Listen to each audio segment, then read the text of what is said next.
Hello दोस्तों, मेरा नाम है आशीष। आप देख रहे हैं एके जीनियस नॉलेज चैनल। आज के इस वीडियो पर देखेंगे 21 से लेकर के 40 नंबर तक के क्वेश्चंस जो कि हमारे पास है यूपी पुलिस कांस्टेबल के मोस्ट इंपॉर्टेंट एग्जाम्स के लिए हैं। तो आइए हम लोग शुरू करते हैं 21 नंबर का क्वेश्चन।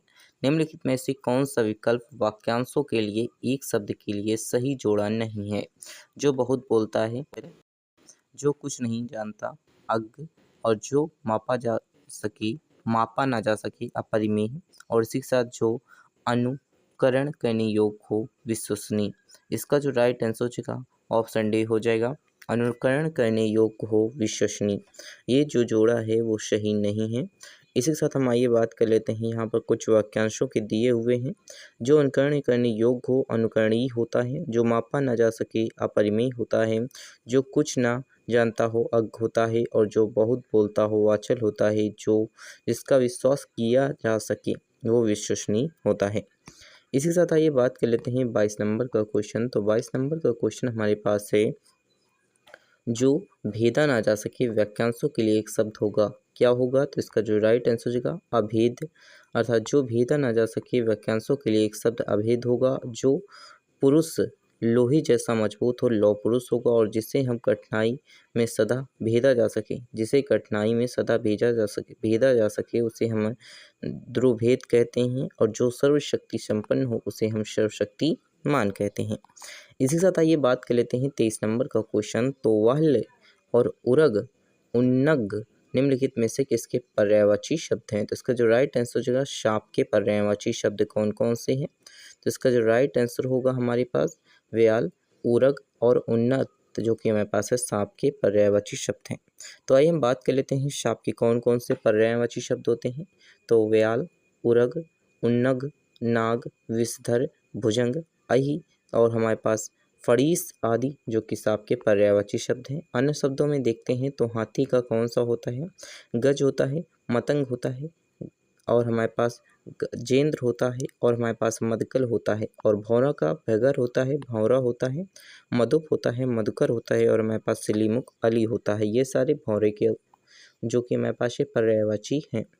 यहाँ पढ़ा नहीं जाता, यहाँ पढ़ा नहीं जाता वाक्यांशों के लिए वाच्य प्रयुक्त हुआ है। तो किसमें हुआ है? तो ऑप्शन बी भाववाच्य प्रयुक्त हुआ है। अर्थात हम बात करते हैं जो यहाँ पर हमारे पास दिया हुआ है, यहाँ पढ़ा नहीं जाता वाक्य में भाव जो हमारे पास है वाच्य का प्रयोग हुआ है। इस वाक्य में वाच्य बिंदु ना तो कर्ता हो और ना ही कर्म, बल्कि क्रिया का भाव ही मुख्य हो, उसे हम भाववाच्य कहते हैं। क्रिया के जिस परिवर्तन से यह ज्ञात हो कि क्रिया द्वारा किए गए विधान का विषय कर्ता है, कर्म है या भाव है, तो उसे हम वाच्य कहते हैं। ये तीन प्रकार के होते हैं, कृतवाच्य, कर्मवाच्य एवं भाववाच्य होते हैं। आइए हम बात कर लेते हैं 25 नंबर का क्वेश्चन। निम्नलिखित में से कौन सा उपन्यासकार साहित्य अकादमी पुरस्कार से सम्मानित नहीं किया गया है? तो जैनेन्द्र कुमार हैं, भगवती चरण वर्मा हैं, और इसी के साथ हमारे पास मुन्नू भंडारी और अमृतलाल नागर हैं। इसका जो राइट आंसर होगा मुन्नू भंडारी को, जो कि हमारे पास है उपन्यास के लिए साहित्य अकादमी पुरस्कार से सम्मानित नहीं किया गया।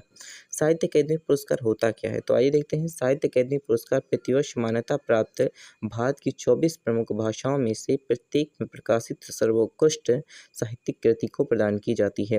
भगवती चरण वर्मा ने 1961 में भूले बिखरे चित्र, और जैनेन्द्र कुमार को 1966 में मुक्तिबोध उपन्यास, और अमृतलाल नागर को 1967 में, जो कि हमारे पास है, जो कि अमृत और विश्व उपन्यास के लिए साहित्य अकादमी पुरस्कार दिया गया, जबकि मुन्नू भंडारी को यह पुरस्कार नहीं दिया गया है। आइए हम बात कर लेते हैं इसी के साथ अगला क्वेश्चन। तो अगला क्वेश्चन हमारे पास है यहाँ पर 27 नंबर का क्वेश्चन। 27 नंबर के पहले 26 नंबर का क्वेश्चन हमारे पास है। निम्नलिखित में से कौन सा विकल्प शब्द एवं उसके अनिकार्थी शब्दों के लिए सही जोड़ा नहीं है? अंक, चित्र, भाग, कोट, किला, एक प्रकार का वस्त्र, हमारे पास है बलि, उपहार, कर, और हमारे पास सर, रिद्रेह, तालाब। तो इसका जो राइट आंसर हो जाएगा ऑप्शन डी हो जाएगा, सर, रिद्रेह, तालाब। इसका जो हमारे पास है सही जोड़ा नहीं है। सर रिद्रेह शब्द का अनिकार्थी शब्द नहीं है। सर का अनिकार्थी शब्द तालाब, सिर एवं पराजित होगा, जबकि अंक, चित्र एवं भाग का जो कि हमारे पास है कोटा, किला एवं एक प्रकार का वस्त्र का है, तथा बलिस, उपहार एवं कर शब्द का अनिकाती शब्द है। इसी के साथ आइए बात कर लेते हैं 27 नंबर का क्वेश्चन। तो 27 नंबर का क्वेश्चन हमारे पास है, निम्नलिखित में से असत्य कथन की पहचान कीजिए। व्यंजक जो कि होता है वो वर्गों के तीसरे, चौथे एवं पांचवें व्यंजक संबोध होता है। व्यंजक वर्गों के पहले एवं दूसरे व्यंजक अवघोत्र अघोष होता है। समस्त स्वर जो होते हैं वहाँ व्यापार संघोष ध्वनियाँ होती हैं। सभी विसर्ग संघोष हैं। तो ऑप्शन डी इसका राइट आंसर होगा, सभी विसर्ग संघोष हैं। अर्थात जिस व्यंजन एवं वर्णों के उच्चारण के समय स्वर तंत्रियों में कंपन नहीं होता वे अंघोष कहलाती हैं। वर्ग के पहले एवं तीसरे व्यंजक अर्थात सह, सह, सह और विसर्ग संघोष होते हैं। इसी के साथ आइए बात कर लेते हैं 28 नंबर का क्वेश्चन। तो निम्नलिखित में से सही वाक्य की पहचान करना है। तो 4 वाक्य दिए हुए हैं, इनमें से सही वाक्य श्री कृष्ण के अनेकों नाम हैं, श्री कृष्ण की अनेक नाम है, श्री कृष्ण की अनेकों नाम है, श्री कृष्ण का अनेक नाम है। तो इसका जो राइट आंसर हो जाएगा श्री कृष्ण की अनेक नाम है। ऑप्शन बी इसका राइट आंसर हो जाएगा सही वाक्य, जबकि इसका विकल्प यह गलत है। इसका नाम और सही, जबकि अन्य विकल्प जो है हमारे पास गलत है। क्रिया का मूल रूप क्या कहलाता है? तो क्रिया का जो मूल रूप होता है वो धातु कहलाता है। ऑप्शन इसका राइट आंसर हो जाएगा बी। क्रिया का मूल रूप क्या कहलाता है? तो धातु कहलाता है। हिंदी व्याकरण में क्रिया का मूल रूप धातु कहलाता है। जैसे जो हमारे पास मूल धातु को पढ़ना, पढ़ से पढ़ना, खेल से खेलना आदि जो होती हैं, विभक्ति अथवा शब्द निर्माण की दृष्टि से धातु 2 प्रकार की होती हैं, मूल धातु एवं यौगिक धातु। अब 30 नंबर है हमारे पास, निम्नलिखित व्यंजकों में नासिक्त व्यंजक है। यहाँ पर ऑप्शन हमारे पास दिए हुए हैं और इसका जो राइट आंसर है नरा हो जाएगा। इसी के साथ आइए बात कर लेते हैं तो यहाँ पर किस वजह से होगा। तो यहाँ पर हमारे पास है अनुस्वर एवं अनुनासिक, 2 नासिक्त ध्वनियाँ हैं जिसके अनुस्वर ना तो व्यंजन है और ना ही स्वर, जबकि अनुशासित एवं पंचासर जो कि हमारे पास है डह, आह, ड़ह, नह, मह एक व्यंजक है। अतः ना दिए गए विकल्प में नासिक व्यंजक है। इसी के साथ आइए बात कर लेते हैं 31 नंबर का क्वेश्चन। तो ये हमारे पास है, राजेश जोशी को साहित्य अकादमी पुरस्कार किस रचना पर प्राप्त हुआ? तो इसका जो राइट आंसर हो जाएगा 2 पंक्तियों के बीच एक रचना लिखी राजेश जोशी ने, इसके लिए साहित्य अकादमी पुरस्कार प्रदान किया गया। राजेश जोशी को साहित्य अकादमी पुरस्कार वर्ष 2002 में उनकी कविता संग्रह 2 पंक्तियों के बीच के लिए प्रदान किया गया। मिट्टी का चेहरा, एक दिन बोलेंगे पेड़ और हमारे पास नेपथ्य में हंसी एवं उनके अन्य काव्य संग्रह हैं। इसी के साथ आइए बात कर लेते हैं हम यहाँ पर 32 नंबर का क्वेश्चन। तो 32 नंबर का क्वेश्चन हमारे पास है, सुरेंद्र वर्मा का साहित्य अकादमी पुरस्कार किस वर्ष प्रदान किया गया? तो साहित्य अकादमी पुरस्कार मोस्ट इंपॉर्टेंट हो जाता है। तो इसका जो राइट आंसर हो जाएगा हमारे पास 1996 को प्रदान किया गया। सुरेंद्र वर्मा को साहित्य अकादमी पुरस्कार 1996 में उनके उपन्यास मुझे चांद चाहिए के लिए प्रदान किया गया। द्रौपदी, शकुंतला की अंगूठी, 2 मुर्दों के लिए गुलदस्ता और सूर्य का अंतिम किरण की सूर्य की पहली किरण तक आदि के लिए इनकी रचनाएं हैं। इसी के साथ आइए बात कर लेते हैं 33 नंबर का क्वेश्चन। तो निम्नलिखित में से सही वाक्य की पहचान कीजिए। वह धीमी स्वर बोला, वह धीमी स्वर से बोले, वह धीमी स्वर में बोला, वो धीमी स्वर में बोला। तो इसका जो राइट आंसर होगा वह धीमी स्वर में बोला। ऑप्शन सी इसका राइट आंसर हो जाएगा और ऑप्शन ए, बी और डी ये गलत हो जाएंगे। अर्थात वे धीमी स्वर बोला, वह धीमे स्वर में बोले, वह धीमी स्वर में बोला। तो दिए गए विकल्प में जो हमारे पास है वह धीमे स्वर में बोला, ये सही है। अर्थात ऑप्शन इसका जो राइट आंसर हो जाएगा ऑप्शन सी हो जाएगा। इसी के साथ आइए बात कर लेते हैं यहाँ पर 34 नंबर का क्वेश्चन। तो 34 नंबर का क्वेश्चन मेरे पास है, मोक्ष प्राप्त शब्द का जो कि हमारे पास है समास विग्रह करने में कौन सी विभक्ति मिलती है? तो इसका जो राइट आंसर हो जाएगा ऑप्शन डी हो जाएगा। ऑप्शन डी को विभक्ति मिलती है। अर्थात मोक्ष प्राप्त करने में जो कि हमारे पास है समास विग्रह करने पर हमारे पास को विभक्ति मिलती है। मोक्ष प्राप्त शब्द का समास विग्रह करते हैं। तो आइए देखते हैं मोक्ष प्राप्त विग्रह का मोक्ष को प्राप्त होगा, अर्थात तत्पुरुष समास का उदाहरण है। अर्थात इसमें प्रथम पद गौण एवं अंतिम पद प्रमुख होता है। सामान्यतः प्रथम पद विशेषण एवं दूसरा पद विशेष होता है। जैसे गगनचुम्बी हो गया, शोकग्रस्त हो गया, नेत्रहीन नेत्र से हीन हो गया और हमारे पास है माल गोदान आदि जो कि इसके उदाहरण हैं।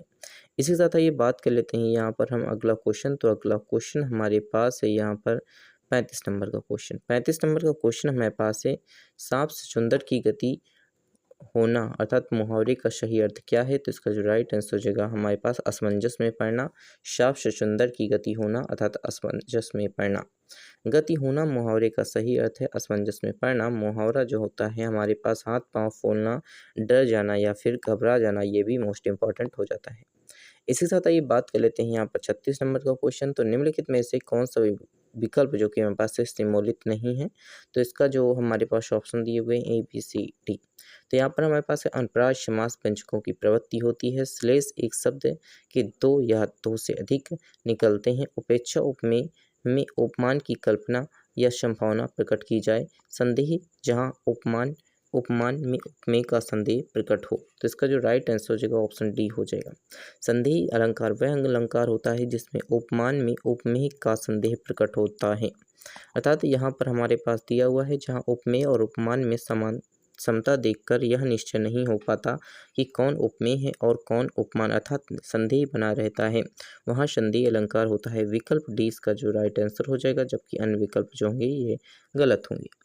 इसी के साथ हम अगर आप चैनल पर नए हैं तो चैनल को सब्सक्राइब जरूर कर दीजिएगा। और इसी के साथ हम आगे की तरफ बढ़ते हैं। तो 37 नंबर का क्वेश्चन हमारे पास है, भाव विलास एवं रस विलास कृति के लेखक कौन है? तो इसका जो राइट आंसर हो जाएगा देव हैं।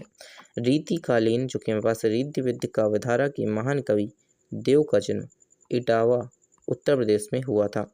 भाव विलास, रस विलास एवं प्रेम तरंग, अष्टयान एवं प्रेम चंदिका, भवानी विलास आदि इसकी प्रमुख रचनाएं हैं। काव्य कौशल की दृष्टि से इन्हें जो कि हमारे पास बिहारी के समकक्ष माना जाता है। इसी के साथ हमारे पास हिंदी साहित्य के जो कि क्वेश्चन समाप्त होते हैं और सामान्य ज्ञान के क्वेश्चन अब आपके साथ शुरू करते हैं। तो सामान्य ज्ञान के क्वेश्चन देखते हैं। तो 38 नंबर का क्वेश्चन है, निम्नलिखित में से भारतीय अर्थव्यवस्था में सब्सिडी या फिर आर्थिक सहायता का वर्णन करने के लिए कौन सा विकल्प सही होता है? तो आइए देखते हैं, यहाँ पर विकल्प दिए हुए हैं। उत्पादन के कारकों में व्यावसायिक उद्यमों द्वारा किया गया भुगतान, देश की सरकार में एक उद्यम या एक उद्योग के लिए धन का हस्तांतरण, निजी कंपनियों द्वारा शेयर धारकों को दिया गया भुगतान, देश की सरकार के लिए एक उद्यम या फिर एक उद्योग द्वारा धन का हस्तांतरण। तो ऑप्शन बी इसका राइट आंसर हो जाएगा। देश की सरकार में एक उद्यम या फिर एक उद्योग के लिए धन का हस्तांतरण करना, ये होता है इसका राइट आंसर। आइए देख लेते हैं कि यहाँ पर किस प्रकार से सब्सिडी काम करती है। तो आइए देखते हैं, सरकार द्वारा दी जाने वाली आर्थिक सहायता को सब्सिडी कहा जाता है। सरकार जो होती है वो किसी को आर्थिक सहायता मदद करती है तो उसे हम सब्सिडी कहते हैं। सरल शब्दों में कहें तो सरकार द्वारा किसी व्यक्ति, व्यवसाय एवं संस्था को दिए जाने वाले आर्थिक सहायता को ही सब्सिडी कहते हैं। आमतौर पर सब्सिडी जो होती है वो नगद भुगतान या कर कटौती के रूप में दी जाती है। इसी के साथ हम यहाँ पर देखते हैं कुछ पॉइंट, मोस्ट इंपॉर्टेंट पॉइंट दिए हुए हैं सरकार से रिलेटेड। उत्पादन में किसी क्षेत्र में सरकारों द्वारा दी जाने वाली सब्सिडी बाजार में हस्तक्षेप माना जाता है, जो विश्व व्यापार संगठन के नियमों के विरुद्ध होता है। कृषि के क्षेत्र में दी जाने वाली सब्सिडी 3 भागों में बांटी गई है।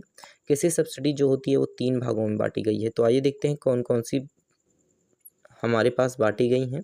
तो कृषि सब्सिडी क्या होती है? कृषि सब्सिडी के 3 भाग होते हैं। कौन कौन सी? ग्रीन बॉक्स, ब्लू बॉक्स और हमारे पास अम्बर बॉक्स होता है। ग्रीन बॉक्स यह पर्यावरण संरक्षण, अनुसंधान, कीट प्रबंधन, पशु संरक्षण, बीमारी नियंत्रण आदि सकारात्मक उद्देश्यों के लिए किसानों को दी जाती है। ब्लू बॉक्स होता है, इसमें उत्पादकता को सब्सिडी से जोड़ा जाता है और कोटा प्रणाली द्वारा उत्पादन को सीमित किया जाता है। इसी साथ अम्बर बॉक्स क्या होता है? यह अधिक उत्पादन को बढ़ावा देने के लिए उद्देश्य से दिया जाता है। इसमें जो होता है हमारे पास विकासशील एवं विकसित देशों में निर्यातकों के मध्य जो कि हमारे पास है प्रतिस्पर्धा को बढ़ावा मिलता है। इसी के साथ आइए बात कर लेते हैं 39 नंबर का क्वेश्चन। तो 39 नंबर का क्वेश्चन है, भारत के संविधान की अनुसूचियों की कुल संख्या कितनी है? तो ऑप्शन बी इसका राइट आंसर हो जाएगा, टोटल 12 है। भारत के संविधान में अनुसूचियों की संख्या कुल कितनी है? तो 12 है। आइए हम बात कर लेते हैं यहाँ पर किस प्रकार से। तो राज्यों की संघ भारत का एक संपूर्ण संप्रभुत्व संपन्न समाजवादी पथ निरपेक्ष लोकतंत्र गणराज्य है, जिसमें हमारे पास शासन की संसदीय प्रणाली होती है जो 26 जनवरी 1950 से पूर्ण रूप से लागू हुई थी, जो कि संविधान की व्यवस्थाओं के अनुसार प्रशासित होता है। वर्तमान में भारत में संविधान की अनुसूचियों की कुल संख्या 12 है, मूल रूप से 8 जो कि हैं। तो इसका जो राइट आंसर होगा ऑप्शन बी होगा। इसी के साथ आइए बात कर लेते हैं 40 नंबर का क्वेश्चन। तो हमारे पास है जीएसटी के अनुसार संविधान संशोधन के परिणाम स्वरूप संविधान में निम्नलिखित में से कौन सा अनुच्छेद डाला गया। तो देखिए संविधान संशोधन अधिनियम के अंतर्गत 2016 के तहत भारत में वस्तु एवं सेवा कर जो कि टैक्स को लागू किया गया था। तो यह संशोधन हुआ था अनुच्छेद जो कि हमारे पास है 246 की ए संशोधन हुआ था, 46 के ए में संशोधन हुआ था।